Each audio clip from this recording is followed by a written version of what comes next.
Hey everyone, today we're going to be talking about depolarization through the heart and muscle contraction. So I'm going to move this a little bit closer so y'all can see what I'm drawing on the board. Don't mind the weird picture on the corner. Anywho, okay, so this is the goldfish diagram. It's kind of small up in the corner. Pretty much I'm going to explain this to y'all. So calcium travels down the T-tubule, which is right here, and it connects with the calcium sensing feet, which are what these little lines are. From there, it enters the SR, sarcoplasmic reticulum. After that, the calcium is released from the SR and binds with troponin C to troponin I. And when it's doing this, ultimately that is what is causing the contraction. After that, circa, which is up here, sucks it all back up to keep going and keep this contraction consistent over and over again. So that is the goldfish diagram. And now right here, we have the electrical activity, which is what ultimately affects the heart cells, causing them to depolarize. The heart cells make up the atria and the ventricles of the heart. To get these cells to contract is what pumps the blood throughout the cardiovascular system. Electrical activity goes from outside of the heart to the SA node, which is about right here, which is considered the pacemaker of the heart. It is responsible for settling the heart's rhythm and all of that. So then waves of depolarization travel all the way to the AV node, which causes an AV nodal delay right here. Sorry, that's kind of a bad drawing. And that is responsible. The SA node, I missed this part, but the SA node is responsible for atrial contraction. And then after that, the impulse is received by the AV node. That's when the AV nodal delay occurs, which causes like a short delay. Like I said, the stimulus then moves down the bundle branches, which go like this. Those are both the bundle branches that the stimulus is traveling down up the Purkinje fibers, which go like that. It's kind of bad, but you get what I'm trying to do. This produces ventricular depolarization and contraction occurs. In other words, right here you see this ECG diagram. Pretty much what I just explained, this is also happening here. This is just another way to explain it.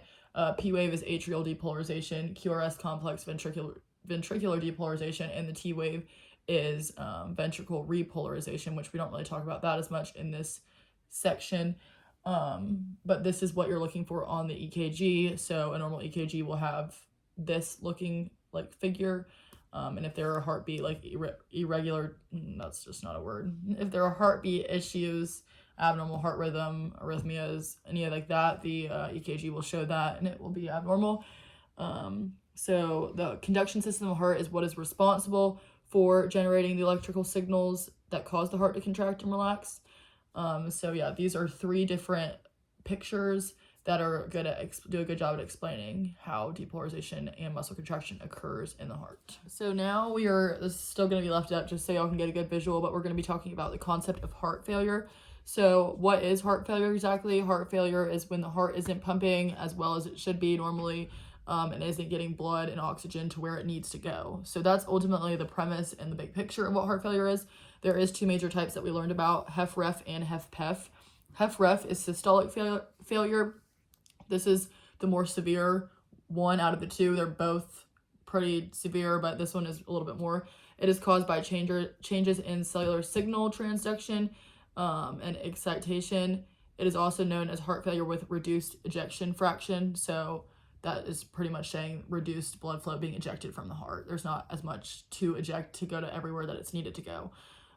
It decreases the Frank-Starling mechanism, so it's a downward shift in contractility, which is what the Frank-Starling mechanism is. And it causes a lower stroke volume as well.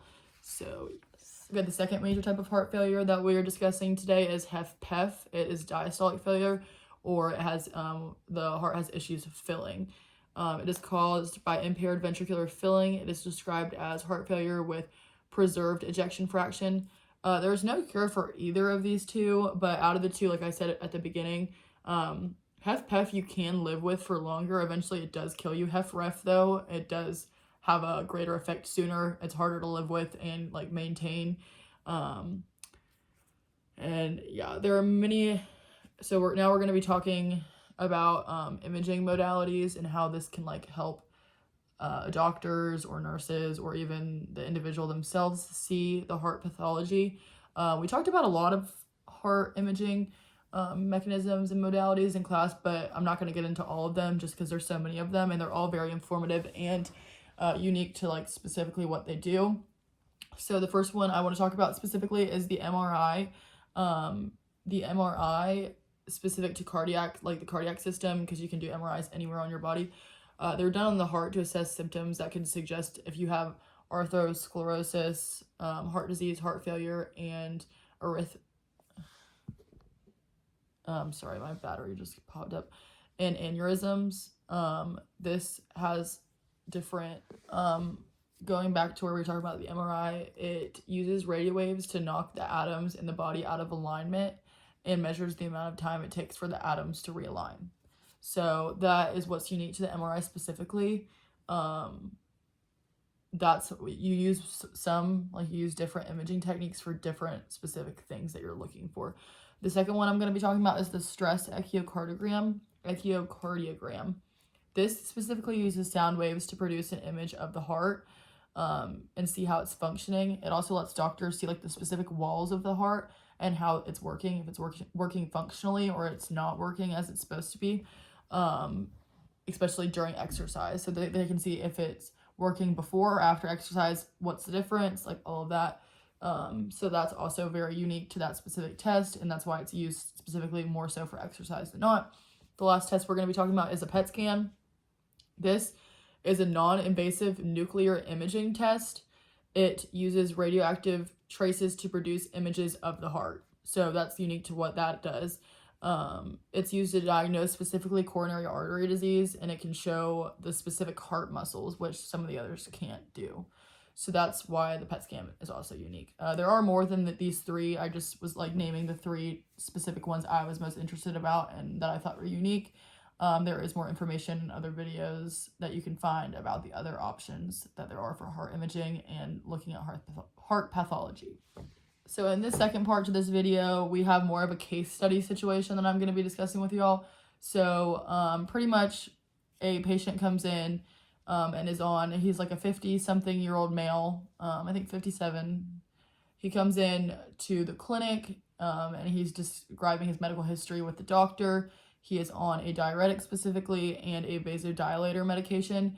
And we are going to be talking about like prescription for exercise, what we should be looking out for and be cautionary about, and if we expect exercise to be tolerated, why not, and then the cardiovascular effects of exercise based off these medications specifically.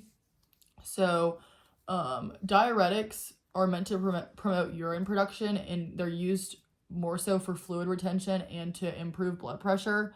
Vasodilators are also very big in being used for decreasing blood pressure. Vasodilators can also be used for different things as well, but what we see them most being used for is to decrease blood pressure. Because we'll first talk about diuretics. Diuretics specifically, our patient can still exercise being on a diuretic, but because of the fluid retention being treated and it promotes urine production, that would cause them to become dehydrated a little bit quicker than the normal person. So they would need to make sure while exercising they are staying hydrated as much as possible, because with the excess urine production, their body has less water, which is gonna affect how they exercise, especially when it comes to passing out or feeling more tired than usual, muscle cramps, everything, because the body needs that water.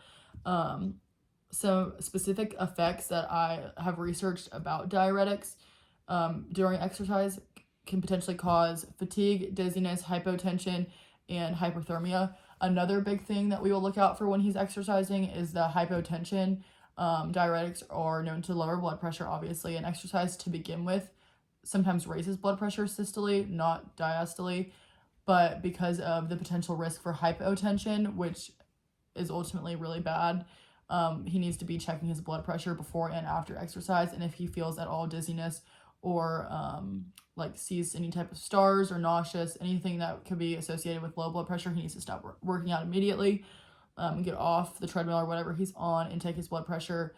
If the blood pressure stays low, he's going to have to go seek medical help, because that could potentially turn into shock, which we've learned about is very bad and deadly. Ultimately, though, overall with diuretics, he can stay exercising on that. He just needs to monitor his blood pressure and stay hydrated because of the effects diuretics have. So yeah, that's specifically for diuretics. Vasodilation medication, which usually is blood pressure medicine. Most blood pressure medicines vasodilate your blood vessels, which means that they expand the blood vessels so there's more room for blood to flow. Usually people with hypertension, their vessels are vasoconstricted more. They have smaller vessels. The blood is pushing too hard on the vessel walls, which is what causes hypertension. So these medications, which there are a million of them, all cause vasodilation specifically.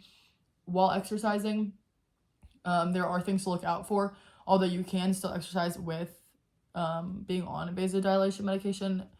Specifically, I personally relate to this in a way because I am on medication that also vasodilates my blood vessels.